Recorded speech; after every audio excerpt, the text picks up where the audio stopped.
All right, so back out here in the garage today, I went ahead and threw together that other side of the cold side with a bunch of hose clamps and couplers, just so I could drive it. I'm tired of not being able to drive this thing. It's obviously just temporary until I can get it out to my buddy to have it welded up. This way I can actually drive it out there to him and he can just do it there instead of me piecing it together and taping it and then trying to carry it out there to him without having it fall apart or bend. And I can also drive it for a little bit like this. So it's only on 12 pounds, so it shouldn't blow a coupler out, but if it does, I'll just get another hose clamp and put it back on there until he can get it welded, or hopefully I can get a TIG welder here soon. I can just learn how to do it myself. But in the meantime, I've got it coupled up and I'm going to fire it up here, let the temperature build up, and hopefully take it for a drive.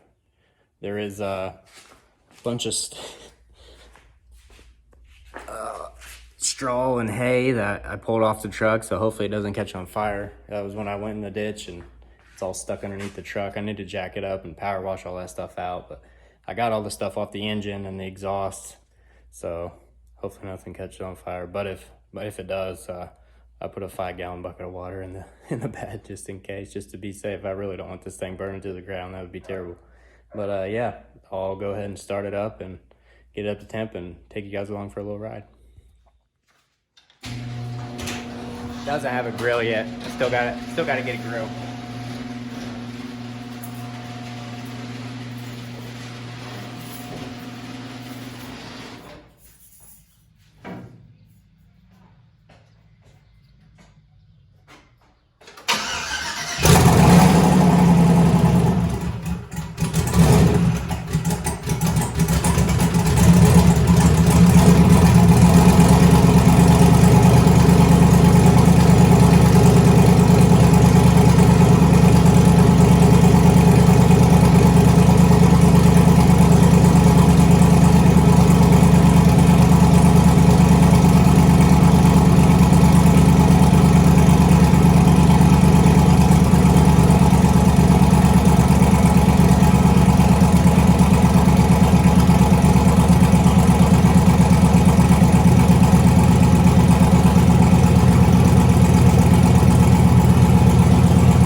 Check the oil and everything real quick.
startup tune needs some work.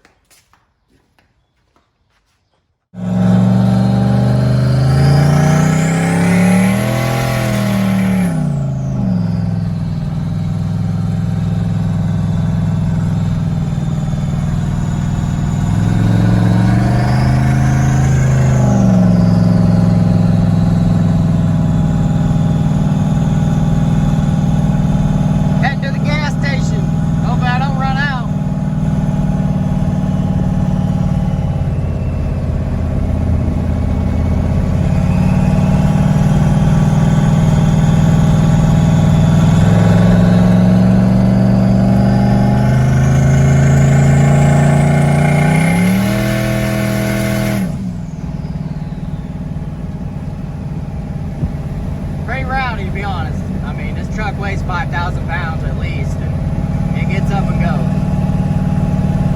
Pick back up when I get back home. Maybe the girlfriend will film me doing a burnout or something.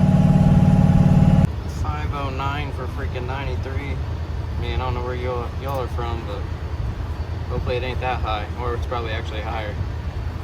This is outrageous. So I drove it out here to my dad's, filled up with some gas, which is outrageous. I can't stand gas prices right now. This is an expensive toy to have. But drove out here to my dad's to see if he could maybe hook up the HP tuners on it to see if he can unlock the torque converter in reverse, because when I put it in reverse, it locks it up. It almost kills the truck, but yeah, she's back and ripping. Man, she needs a good cleaning, and you can see the door down there, the paint doesn't match, and I really need to get some paint on this thing. Kind of ugly right now, but she's my baby. He's out ripping on 12 pounds. Here's his build. Well, that, and that. That's down right now. It's a 383. Puts out about 500, and it's got 2 kits of nitrous. But this is his baby. This was his first car. 1969 Chevelle Malibu. 355 and a Littlefield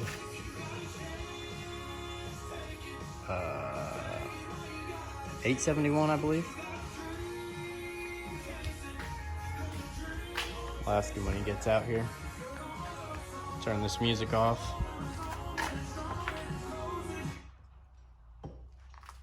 Oh yeah, maybe I'll do a little video on this when he's firing it up and messing with it someday. I think I got a couple clips. I'll put them in right here.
Moving, I don't think. Yeah, I don't think.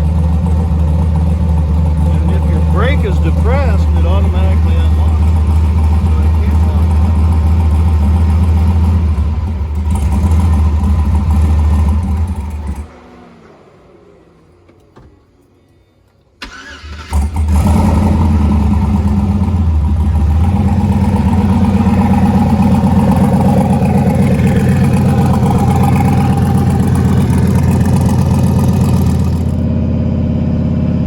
Left my dad's house. He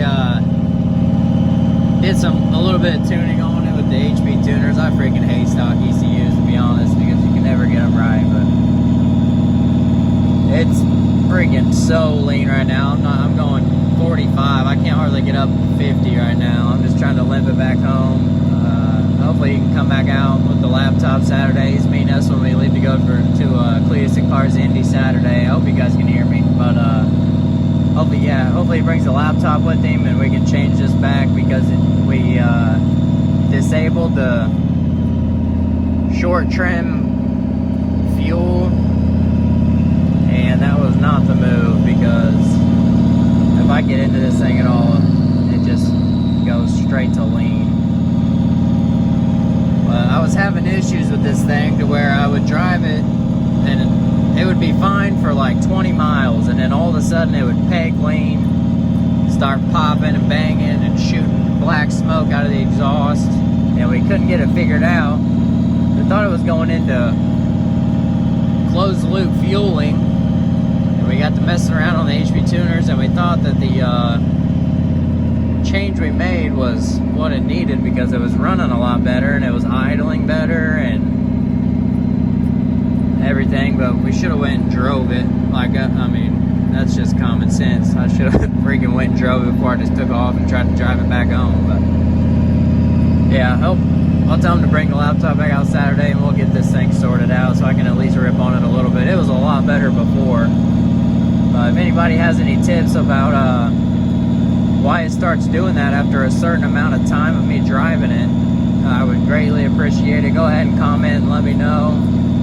Like I said, it's good for like 20 minutes, 20 miles, and then it just pegs lean out of nowhere. So any help is greatly appreciated.